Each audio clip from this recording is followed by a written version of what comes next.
Assalamualaikum warahmatullahi wabarakatuh. Waalaikumsalam warahmatullahi wabarakatuh.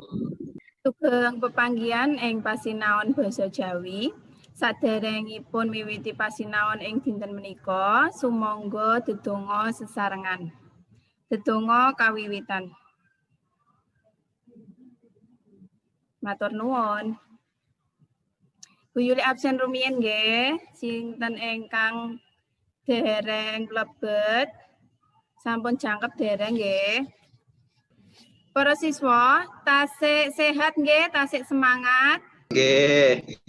Senajan sakmenika tasik daring, boten kesupen anggenipun Bu Yuli ngelingake tansah ngginakaken masker menawi medal, asring wije utawi cuci tangan, saha jaga jarak. Kala wingi sampun sami gladhen nyerat aksara Jawa ngginakaken tandha wacan padha. Lajeng ananging tasik kathah ingkang dereng saged ngginakake tandha wacan menika ing salebeting ukara saha paragraf. Para siswa ugi tasik wonten ingkang dereng paham ngginakaken pasangan nalika nyerat aksara Jawa. Nah, mangke dipun rembag sesarengan ngenani kalepatan ing gladhen kala wingi nggih. Kompetensi dasar piwulangan menika wonten menulis 5 paragraf berhuruf Jawa yang menggunakan tanda baca pada. Indikator menggunakan tanda baca pada teks berhuruf Jawa dengan tepat.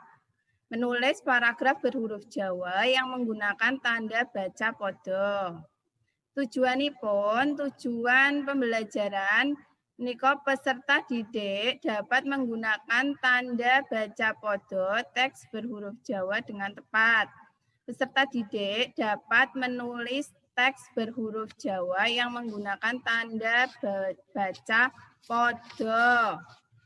Kala wingi manfaat anggenipun nyinau teks aksara Jawa ngginakaken tandha wacan pada menika para siswa saged mangertosi menawi maos utawi nyerat boten wonten tandha wacan utawi boten ngangge tanda wacan la angel nggih awrat nggih anggenipun jeda, mendhet nafas, istirahat utawi mandeg nggih. Nah, kalau wingi tanda wacan ingkang dipun rembag menika menapa, Mbak, Mas? Menapa mawon? Tanda waca pada lingsa, pada lungsi, pada pangkat. Oke, wonten pada lingsa, pada lungsi, kalian pada pangkat. Nah, cobi dipun tingali pada lingsa kangge koma. Nanging menawi ing sak tengahing ukara wonten aksara mati, panggon menika dados gantinipun pada lingsa. Yen pangkon kepanggih pada lingsa menika sami kalian titik. Tuladhanipun cobi dipun waos sinten nggih? Ibu diparingi teh, gula lan tigan.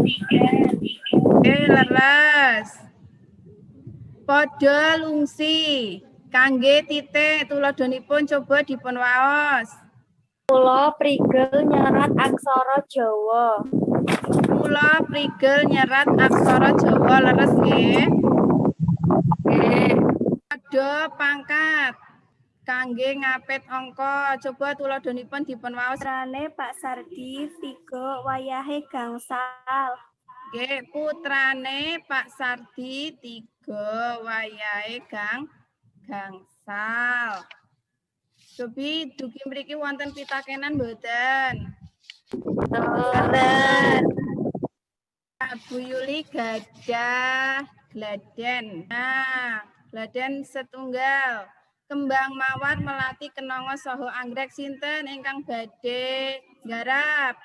Kula Bu. Nggih, Mbak sinten nggih? Bamila. Kembang mawar enten tanda wacan pada lingsa. Nggih.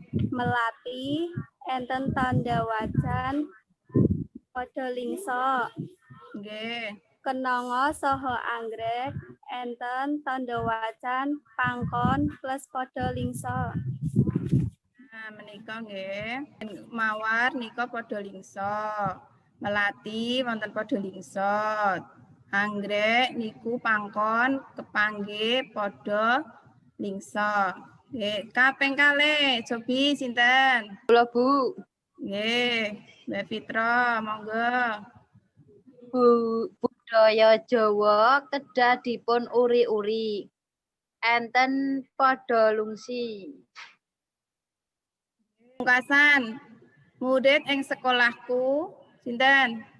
Kula Bu, Nggih, murid ing sekolahku 217 sekawan. nggih. Wadone 136. Murid ing sekolahku kangge tanda wacan padha pangkat. 217 sekawan enten tanda wacan padha lingsa. Wadone enten tanda wacan padha pangkat. 136 enten tanda wacan padha lungsi. Nggih, leres nggih. Dugi mriki wonten pitakenan mboten? Boten. Nah, menawi mboten, salajengipun para siswa kasuwun damel kelompok ingkang anggotanipun sekawan siswa. Bu Yuli gadah soal kangge alih aksara mangke dipun rembak kalian kelompok. Mangke Bu Yuli share lumantar WA nggih. Bu Yuli paringi wekdal gangsal 12 menit, paham? Paham. Cobi dipun garap nggih. Cobi sampun ketinggal nggih, gladen setunggal. Nggih, sampun. Cobi kelompok sinten ingkang sampun. Kula Nggih, cobi Mbak Wahyu nggih. sinten ingkang ningali dunung ing ala lan becik teng mriku wonten tanda wacan pangkon lan tanda wacan padha lingsa. Nanging rumaos becik piyambak wonten tanda wacan pangkon lan tanda wacan padha lingsa. Menika bakal manggih cilaka wonten tanda wacan padha lungsi. Terus nggih. Nggih. Cobi sampun saged nggih. Mbak pitakonan mboten? Boten.